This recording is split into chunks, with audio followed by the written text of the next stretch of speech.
Artem Dolgopyat was the first man or woman to win the gold on floor exercise for Israel. Jarman was the first man or woman to win a gold medal on vault for Great Britain. And Lukas Dauser was the first man to win a gold on parallel bars since Germany was reunited. Koi Yang leaves the World Championships as the most decorated male American gymnast since 2003, where Paul Pommel also won 3 medals. And 6 new athletes have qualified for the Paris 2024 Olympic Games. I'm Kensley and I'm the host of Neutral Deductions, a podcast all about men's gymnastics, and I have all the details that you missed over the 2 days of event finals, so stay tuned. This is the Neutral Deductions podcast, men's gymnastic news, coverage, and analysis. 2023 World Championships coverage from Antwerp, Belgium. Hosted by Kensley Behel. Twisting legend Minami Kazuki of Japan opened with an incredible 3.5 twisting double tuck to punch layout with a full twist. The rest of his routine was absolutely incredible. He twisted from one corner to the next, and he came out with a very strong showing of a 14.666. Carlos Yulo is one of those gymnasts that we absolutely respect for his high degree of difficulty and his exceptional form.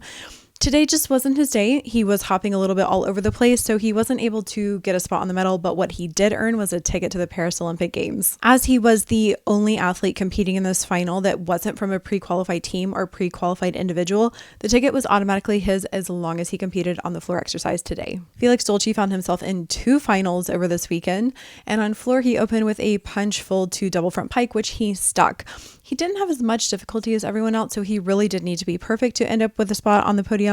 But regardless, he ended up in the mid-14s with a 14.4, and after 3 gymnasts, he was sitting in 3rd place. Artem Dolgopyat of Israel was up next. He is the reigning Olympic champion, though he has never won the floor world title before. And he's really known for having exceptional difficulty and fairly clean form. He's not the cleanest athlete. He also doesn't have the most difficulty, but what he does have is the best combination of both. And he really only had one very strange bobble in his routine where he was at the corner and he sort of just leaned over and ended up having to take a step, which of course cost him a few tenths, but he ended his routine with a 14.866, and I knew that that was going to be difficult to challenge.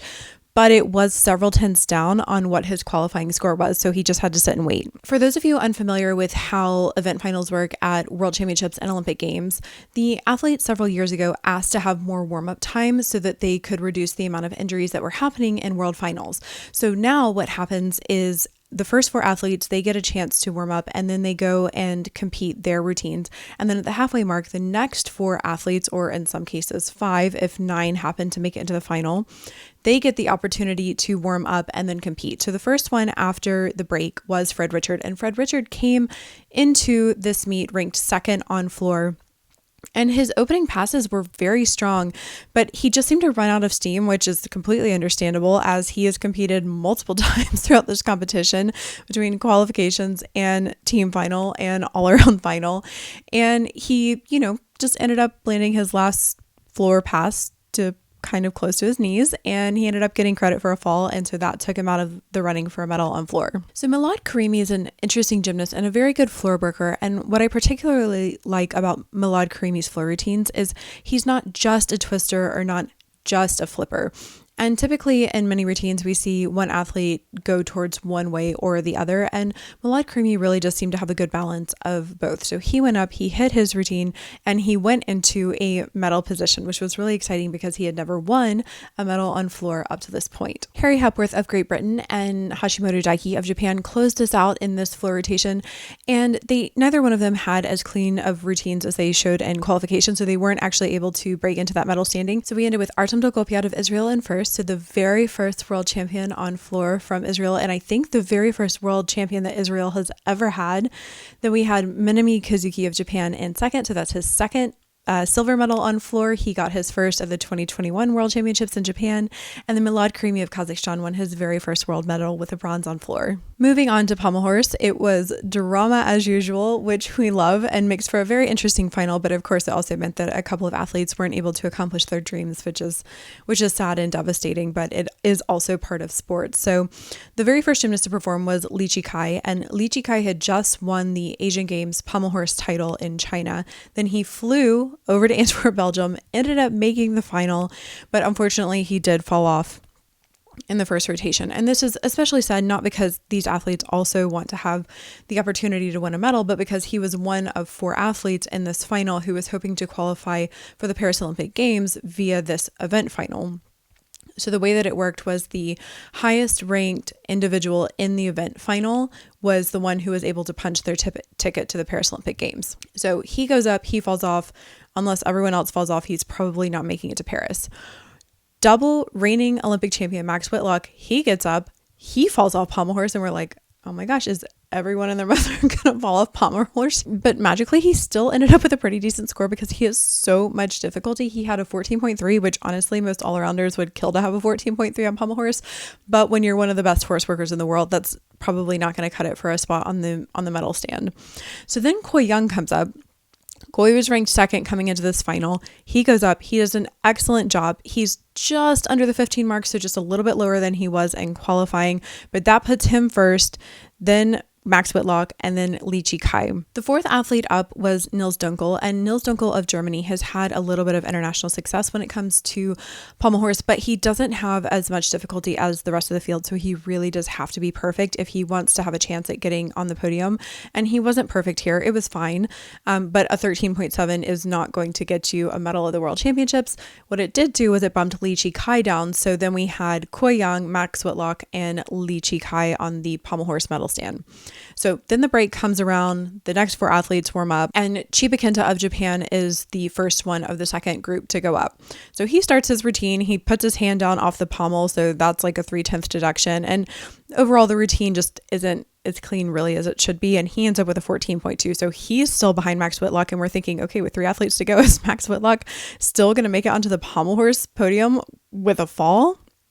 So the next one up is Ahmed Abu Al-Soud, and he has been incredibly consistent all year round. Last year at the Liverpool World Championships, he won the very first medal for Jordan in gymnastics, which was incredibly exciting. He really struggled on some of his traveling elements and had a lot of leg separation, and so his execution score was not as clean really as it should have been. And you could just see the disappointment on his face because he knew that there were 2 other athletes coming who were also fighting for that spot for the Paris Olympic Games.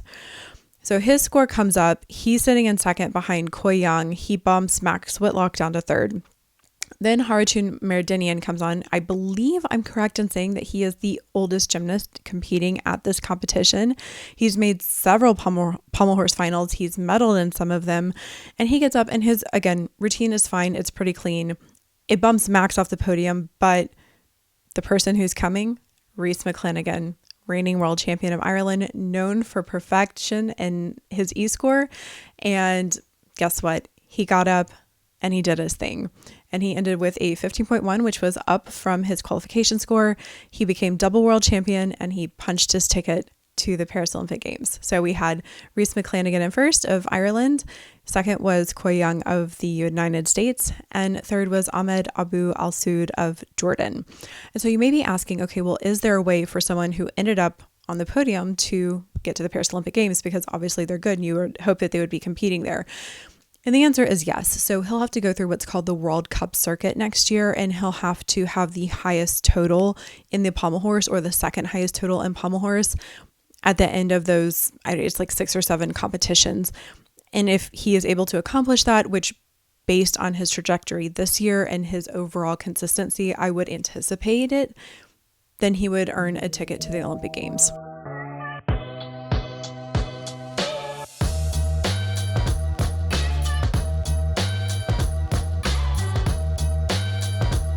Neutral Deductions recently launched this year and is entirely funded by listener contributions. If you'd like to support the show and help promote men's gymnastics, kindly consider making a donation through the PayPal link provided in the show notes. All donations are greatly appreciated. Thank you. I'm not going to spend a lot of time on still rings because honestly, everything went just as expected. Liu Yang came in first. Eleftherios Petronius of Greece came in second to the competition, and Liu Yang of China came in third. And guess what? They stayed in exactly the same order. And it's funny because Liu Yang and Eleftherios Petronius, they're both Olympic champions. Liu Yang is a former world champion. These 3 really are the cream of the crop. And so Liu Yang and Yohao have already helped China qualify to Paris, so they didn't really have to worry about one of those spots. Eleftherios Petronius was the favorite of the 5 athletes who were trying to earn that ticket to Paris, and really, unless he had fallen on his dismount, it was almost assuredly going to go to him. So he clicked that box. There's the end of day 1. So now it's Sunday, day 2 of competition. Koi Young gets us started on vault. So Koi does not have the most difficult program of the people in the vault final. He has a 5-6 difficulty and a 5-4 difficulty. And typically to win, you need a 5-6 and a 5-6 or higher. But Koi came right out and he stuck his handspring Randy cold. And we were like, oh, he's going to be in the mix. Goes back to the end of the walkway. He does his Yurchenko half on, double full off, which is a 5-4 value. Sticks that cold, and I was like, oh my gosh, Koi Young is going to get a medal on vault, but he had a long way to wait. So next up is his teammate Paul Judah, and Paul Judah, again, lower difficulty. He has a 5-6 and a 5-2 difficulty. His Yurchenko double pike was gorgeous in the air, but the landing wasn't great. His chest was down and he took a big step to the side. And so with having the lower difficulty and not having as good of execution as some of the others in the field, he wasn't going to medal. His cause 1.5 was beautiful, but again, a hop forward, and he was sitting in second place behind Koi, but that was probably not going to stay that way. So third up was Kevin Penev of Bulgaria. And Kevin was, or still is, an American, but he has chosen to compete for Bulgaria. And he was doing the least difficult program of anyone in this rotation. So he had a 5-2 vault and a 5-2 vault. And there was really no way that he was ever going to medal on vault. But what was on the line for him was punching that ticket to the Paris Olympic Games, because he was the only one in that final that was not pre-qualified. So as long as he successfully completed a vault and got a score, he was going to the Paris Olympic Games. So he does his first vault, bam, he's going to the Paris Olympic Games. The next person up is Jake Jarman. And Jake Jarman's a really interesting person because he was the only gymnast in the field doing a 6-0 difficulty vault. And there are actually only 4 6-0 difficulty vaults in the code of points. He was the only one in this final doing it. And his first vault is called a Yanakura. It's a round off entry on with 3.5 twist off. And in qualifications, he fell on this vault, but still managed to sneak into the finals. In all-around finals, he stuck the crap out of this vault. It was one of the most incredible pieces of gymnastics that I have ever witnessed. And then in vault finals, he just had the smallest little hop. And I think it was really frustrating because he got either the same or almost exactly the same score that he did in all-around final. And I was like, judges, where is the differentiation? Like, he clearly had less deductions on this vault than he did on this one. You know, we should certainly reward the stick, but I think sometimes judges are afraid to not take away points because they don't want to be out of range with other judges. So anywho, I digress. Then he comes for his Dragulescu vault, which is also exceptional. And at this point, I'm thinking, oh my gosh, the only person who's going to challenge him is Artem Dolgopyat, who is the reigning world champion, if he happens to stick his vault, as he usually does. So now it's time for the break. The next athletes come up. The first one is Harry Hepworth. Harry just looked tired. Honestly, he's an exceptional vaulter. He has 2 5-6 degree of difficulty vaults, but the landings were not good. They were just really big steps off to the side, and we're not going to put him on the podium. Then we have Artem Dolgopyat, and this is where everyone's holding their breath because everyone knows that if Artem Dolgopyat hits with his high degree of difficulty and his execution scores, he could challenge Jake for the top spot on the podium. So he goes to do his Dragulescu, which he is known for kicking out of and sticking, and he is so close to the vault table.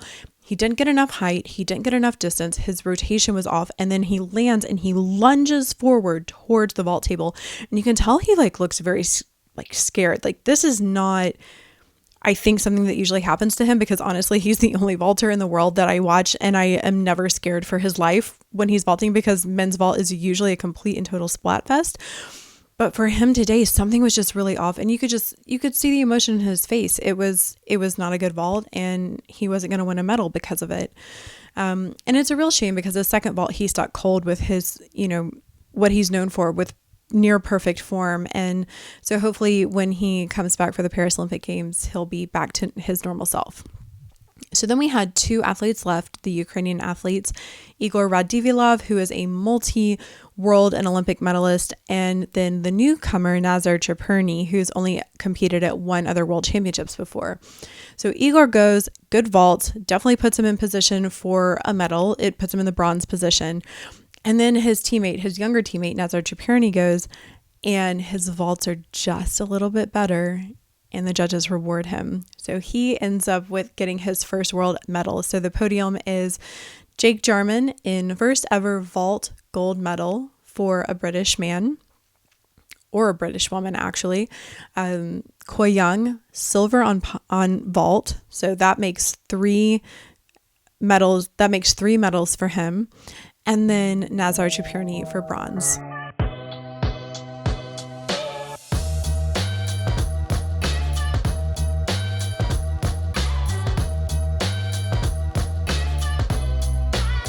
Neutral Deductions is your exclusive gymnastics news platform focused entirely on men's gymnastics. To show your support, please subscribe to Neutral Deductions' YouTube channel and follow us on Instagram. Moving on to parallel bars, this was the event final that I was actually most excited about because Zhou Jingyuan wasn't here. So Zhou Jingyuan is the absolute parallel bars goat, but he competed at the Asian Games and he wasn't present. And typically when he goes on parallel bars, he typically wins by half a point and it's not even close with the rest of the field. But because he wasn't here, there were going to be several options for who could win the gold medal.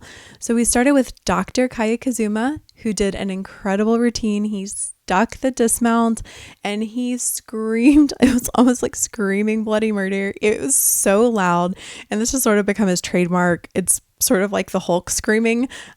He is ready to go and he gets that energy out. So he started us off with a 14.733, and then came Ilya Kovtun, and Ilya was one of the favorites coming in. He was ranked second. He had scored over 15, and for some reason, he was just walking all over the place. And for those of you not really familiar with parallel bars deductions, each walk it's the 10th, the 10th, the 10th, and interestingly, before the 2012 Olympic Games, the British team, they decided to make this one of their goals, that they would eliminate walking on parallel bars. They were able to increase their parallel bar total by like 2 points. So it really is important to, get in position and hold it.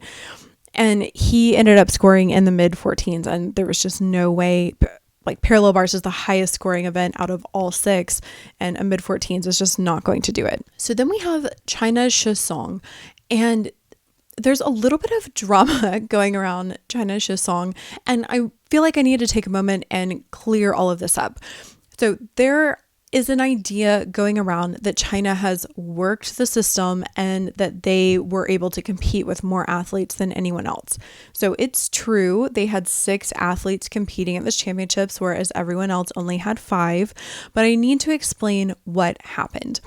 So China sent their original team of 5 with Yang Shijing as the alternate. Yang Shijing got sick during podium training time. So China flew in Lin Xiaopan from China, who had just competed at the Asian Games, to be the traveling alternate in case anything happened to one of the main 5 athletes. Well, during qualification, Shi Song got injured on vault and he was no longer able to complete his all-around program. He wasn't able to compete floor because of the injury to his ankle. Now, it wasn't so severe that he wasn't able to finish the competition at all, because he did compete for China on pommel horse, but this was a huge hit because Shi Song is one of the best all-arounders in the world. I think he is the 5th highest all-around score this year alone, and it's certainly an athlete that China would want on their team. So he's injured. He's not able to compete in the all-around, which is a big shame. And China decides to sub in Lin Xiaopan for Shi Song. Now, Lin Xiaopan is a great athlete. There's just nothing against him, but this is not an athlete that you would want to replace Shi Song because there is significantly lower D value on vault. So Lin Xiaopan has a 4.8, Shi Song has a 5.6, and on several of the other events, this is the case, and Lin Xiaopan has worse form than Shi Song. Again, this is nothing against Lin Xiaopan. It's just the truth of the matter that it doesn't make sense to replace Shi Song with Lin Xiaopan. So all of this happened. China gets second in the team. And then all of a sudden we see that Shi Song is now back in the parallel bar final, and people are in an absolute uproar because they think he should not be allowed to compete. But actually there's a loophole in the FIG rules that still allows for him to compete. And so people keep saying, oh, China worked the system, but they sort of did, but in reality, they didn't, because if they had had a healthy Shi Song, like, they probably would have won gold, to be honest, but they didn't, and they got silver. And then they also had Shi Song able to compete in the parallel bar final. Now, do I think that there should be a discussion had in the future about whether or not, if an athlete is replaced, that the original athlete should be able to come back in? I absolutely do. But China found a loophole. They made it work. And it wasn't like a Galieva situation where it was a fake injury. Like, this was a real legitimate injury, and they did what they had to do. So all that being said, Shi Song's back in parallel bar finals. He does an incredible routine. He doesn't have the most difficult dismount. He does just a double pike. I say just a double pike, like I couldn't do a double pike, but you know what I mean? Compared to the other athletes, it's a little bit more simple, but he kicks out of it stunningly, sticks it, is the first athlete of the day to go over 15. So then comes Yul Moldauer of the USA. Yul's opening part of his routine was the best I have ever seen him do. He was hitting every handstand. It was perfect. It was just like he and the parallel bars were one. And then he goes for his second Makuts element, and he just, like, his feet just topple over the top of it, and he falls through, which is a full fall on parallel bars. And it's just so unfortunate because I really do think that he could have had a spot on the medal stand if that issue wouldn't have happened. So I hope he's not too down about it. I hope that he learns from it and moves forward, and hopefully we'll see him in Paris and have a little bit of a better showing and maybe even win a medal. So he scored in the 13, so he's completely out of the medal standings at this point. So then there's the break, and Asher Hong, his teammate, is up next. And Asher does a great routine for him, but he doesn't have as much difficulty as everyone else. And so again, his score is not going to be in medal position. Matteo Laventesi of Italy comes up. He has beautiful form on what he does well, but the problem is he has consistency issues with what he does well and what he doesn't do well. And so he, again, is scoring in the 13s, and then comes Lukas Dauser. And I think this is the routine that everyone has been looking for, because Lukas Dauser got silver at the Olympics behind Zhou Jingyuan. He got silver at the World Championships last year behind Zhou Jingyuan. Zhou Jingyuan's not here. Can Lukas Dauser handle the mental pressure? Can he stay on? And it was the best routine I have ever seen him do. He sticks his dismount and he screams, I think, louder than Kaya Kazuma, which is truly impressive because Kaya you can hear into the next country. And Dauser, his joy, you can just see it radiating from him. He's waiting. The score comes up. It's a 15.4. And I think he knows at this moment that probably the last gymnast is not going to top this. So the last gymnast goes up, Sugimoto Kaito.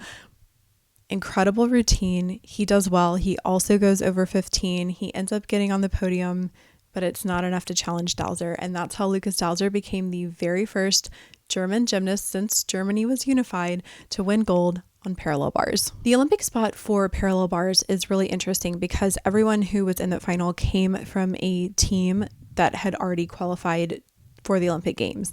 So if that's the case, then the rule is that you go down to the next athlete that is not qualified, and that would have been Carlos Yulo, but Carlos Yulo qualified via the floor final the day before. So then you go down just a little bit further and it ends up being Noah Quavita from Belgium. So this has to be validated by the FIG, but if we've understood the rules correctly, then Noah Quavita will end up getting that second spot, and Belgium will actually be able to send 3 gymnasts to the Olympics because Luca van den Kiebus qualified via the all-around, then Noah Quavita through parallel bars, and then they have an NOC spot that they can give to another athlete through whatever qualifying procedures that they want. Going to high bar, this was always going to be a really special final because we had two former world champions, the reigning Olympic champion, and several other very talented gymnasts. So the first one up is Arthur Norrie. Arthur Norrie was in 9th place originally, but a gymnast ahead of him was 2 per country out of the final, and so that's how he got in. He opened his routine. He has so much unique difficulty. He does a Lucan skill, which is a Tkachev with a full twist over the bar. He does a Winkler, which is a laid out Jaeger with a full twist. I mean, it's just incredible difficulty. I love his routine so much. So he gets through all of the difficult parts, and then he gets to a layout Tkachev and he falls. And it's so, I think maybe he fell on that in qualifications as well. And it's just so sad because he really is exceptional here. And Brazil has a spot that they earned, an NOC spot from the team competition. And I certainly think that Arthur Norrie will be in the running for that spot. But it really is such a shame that he wasn't able to earn it for himself here because he is one of the best high bar workers in the world. So he goes up, he falls. We know he's probably not going to get a medal. Then it's Milad Karimi, who had just won a bronze on floor exercise. He goes up, he does well, but again, not as much difficulty. Then we get to Tencerbic. Tencerbic, 2017 world champion.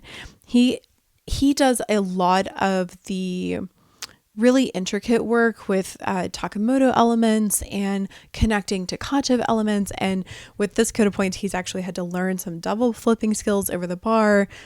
He goes through cleanly, and it's a 14.7, well above a point above Arthur Norrie. So Arthur Norrie and Tencerbic were fighting for that Olympic spot.